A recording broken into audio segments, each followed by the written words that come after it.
For about 200 years, women have fought for their rights, and in most countries they have achieved this. Now, there is no women's or men's work. Women get education, build a successful career. Women in politics, science, medicine, and generally everywhere. A woman has the same rights as a man. In most countries.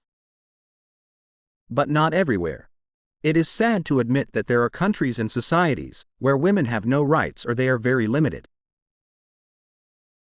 Today I want to tell you about Afghanistan, and more specifically about women in this country.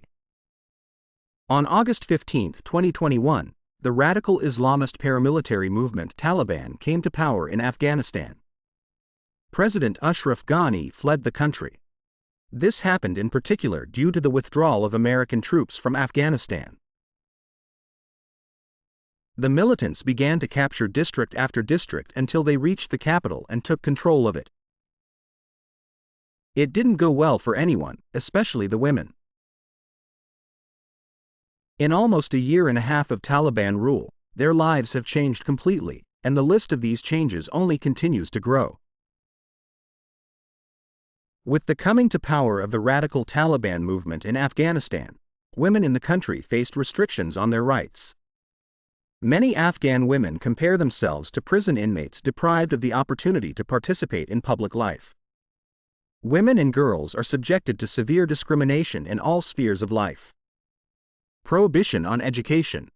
Since the Taliban took over Afghanistan in August 2021, women have been denied access to higher education. Universities initially provided for separate education for men and women. For some time, women had the opportunity to receive education only from female teachers or older men. However, at the end of 2022, the Afghan Ministry of Education decided to completely exclude women from universities. The exact number of women now barred from education remains unknown. According to UNESCO estimates, this could affect approximately 90,000 women, the number of women enrolled in educational institutions in 2018.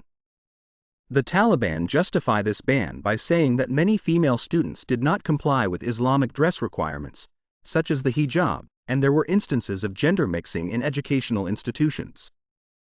In December 2022, the press secretary of the UN Secretary-General, Staffan Dujarric, expressed his opinion about the difficulties that will arise in Afghanistan if there is no active participation of women in public and political life.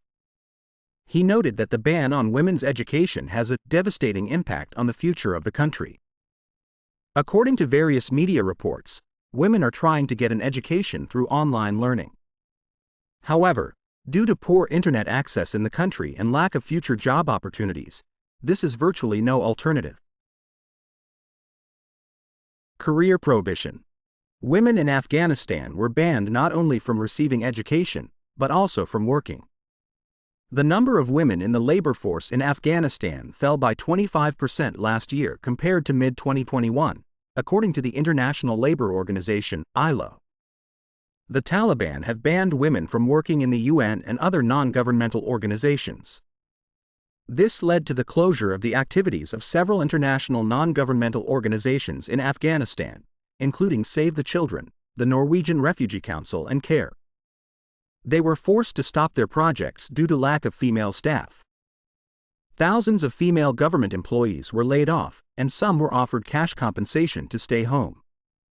Earlier this year, Yamini Mishra, regional director for South Asia at Amnesty International, expressed concern that the ban on women working for non-governmental organizations in Afghanistan was worsening the humanitarian crisis. She stated, "It seems that the Taliban are deliberately leading the country to starvation. Their discriminatory policies lead to shocking levels of food insecurity and make international aid nearly impossible," she added. Women in need of help can only receive support from other women, as they are prohibited from having contact with men. In Afghanistan, thousands of beauty salons were forced to close in accordance with the decree of the Taliban government. These salons were not only a way for many women to earn a legitimate income, but also places where they could meet, exchange ideas, and feel safe.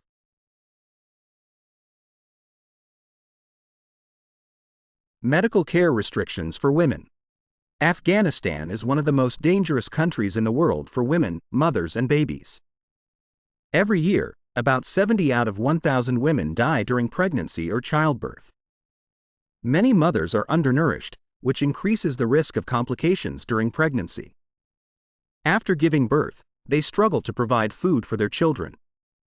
Médecins Sans Frontières said the Taliban's ban on medical education and employment for women has significantly reduced access to medical care. This is especially true in light of the movement restrictions imposed by the Taliban on women. In rural areas, the nearest hospital is often more than 75 kilometers away, and women are prohibited from traveling without a mahram, father, husband or brother, as an escort. Many people in Afghanistan can barely afford to pay for such a long trip. Moreover, the Taliban introduced a law according to which women have the right to medical care only from female doctors.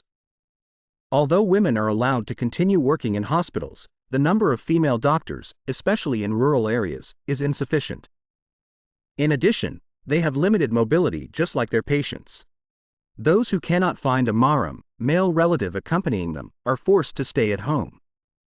Because of this, there is a serious shortage of women's doctors and midwives throughout Afghanistan. Strict dress code and ban on sports.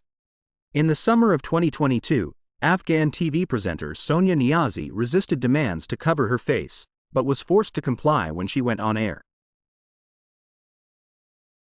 Women in Afghanistan are forced to wear clothing that covers their entire body, otherwise breaking this rule can result in imprisonment for their male relatives. Women's sports teams can no longer compete, forcing Afghanistan's national women's teams into exile in Australia.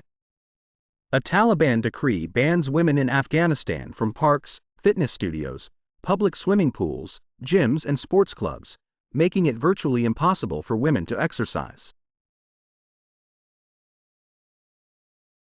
Living in Afghanistan is now very dangerous, especially for women and children. How long it will last in this modern world?